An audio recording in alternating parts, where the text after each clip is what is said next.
নমস্কার। আজকের ভিডিওটা একটু আলাদা। আজ সরাসরি কারো বিরোধিতা করতে আসিনি, বরং একটা গুরুত্বপূর্ণ প্রশ্নের উত্তর দিতে এসেছি। কয়েকদিন আগে একজন ভদ্রলোক আমাকে মেসেজ করে জিজ্ঞাসা করেছিলেন যে দাদা, গত 5 বছরে ঘাটালের বিজেপি বিধায়ক শীতল কুমার তিনি ঠিক ঘাটালবাসীর জন্য কি করেছেন।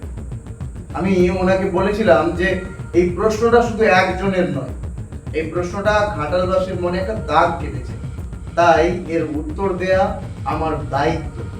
প্রথমে একটা বিষয় পরিষ্কার করা দরকার, একজন শাসক দলের বিধায়ক আর একজন বিরোধী বিধায়কের ক্ষমতা কিন্তু এক নয়। দুজনের পজিশন হয়তো সেম, কিন্তু ক্ষমতা কিন্তু উভয়ের এক নয়। শাসক দলের ক্ষেত্রে বিধায়কের প্রশাসনিক সাপোর্ট থাকে, প্রজেক্টের অনুমোদন হয় খুব সহজে, উন্নয়ন দ্রুত আগায়। কিন্তু একজন বিরোধী বিধায়কের ক্ষেত্রে প্রশাসনের উপর সরাসরি নিয়ন্ত্রণ থাকে না। প্রস্তাব দিলেও অধিকতর ক্ষেত্রে সেই প্রস্তাবগুলোকে আটকে দেওয়া হয় এবং চূড়ান্ত অনুমোদন পুরোপুরি রাজ্য সরকারের হাতে থাকে। এখন তাহলে প্রশ্ন আসতেই পারে, তাহলে কি বিজেপি বিধায়ক কোনো প্রশ্নই তোলেননি?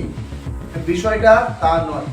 বিধায়ক শীতল কপাট একাধিকবার সাংবাদিক সম্মেলনে জানিয়েছেন যে তিনি উন্নয়নের কাজ ও পরিকল্পনা নিয়ে বারবার কথা বলেছেন, বিধানসভায় বিষয়গুলিকে তুলেছেন, আলোচনা হয়েছে, কিন্তু অভিযোগ অনুযায়ী সেই প্রস্তাবগুলোর অনুমোদন রাজ্য সরকারের পক্ষ থেকে মেলেনি। এখানে আর একটা স্বাভাবিক প্রশ্ন ওঠে, তাহলে কি শাসক দলের বিধায়ক কি ভালো ছিল? উত্তরটা খুব সহজ। মানুষ যখন শাসক দলের কর্মকাণ্ডে সন্তুষ্ট থাকে না, তখনই তারা প্রতিবাদ জানাতে একজন বিরোধী প্রতিনিধিকে নির্বাচন করে তাদের কণ্ঠস্বর হিসাবে। অর্থাৎ বিরোধী বিধায়ক শুধু উন্নয়নের জন্য নয়, তিনি মানুষের কণ্ঠস্বর, সরকারের উপর চাপ তৈরি করার একটি মাধ্যম। তাই যদি ঘাটালের মতো জায়গায় বন্যা, ড্রেনেজ বা মাস্টার প্ল্যানের মতো বড় বড় সমস্যা বছরের পর বছর একই থাকে, তাহলে শুধু বিরোধী বিধায়ক দায়ী নয়, বা বিরোধী বিধায়ককে দায়ী করলে পুরো সত্যিটা বোঝা যাবে না। কারণ যাদের হাতে প্রশাসন অনুমোদনের ক্ষমতা, তাদের দায়িত্ব নিয়েও প্রশ্ন করা উচিত।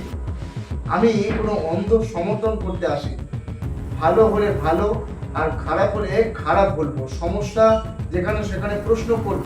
আর এই ভিডিওটা সেই ভদ্রলোকের প্রশ্নের উত্তর, আর সেই সমস্ত মানুষের জন্য যারা এই একই প্রশ্ন মনে নিয়ে ঘুরছেন। আপনাদের প্রশ্ন থাকবে, আর সেই প্রশ্নের সঠিক বিশ্লেষণ তুলে ধরার দায়িত্ব আমার। তাই ঘাটালের উন্নয়নের পারপাসে যাবতীয় প্রশ্ন করুন, অবশ্যই সেই বিষয়গত দিক থেকে সঠিক বিশ্লেষণ নিয়ে ভিডিও নিয়ে আসবো। নমস্কার, দেখা হচ্ছে পরবর্তী কোনো খবরে। আজকের জন্য এইটুকুই। নমস্কার।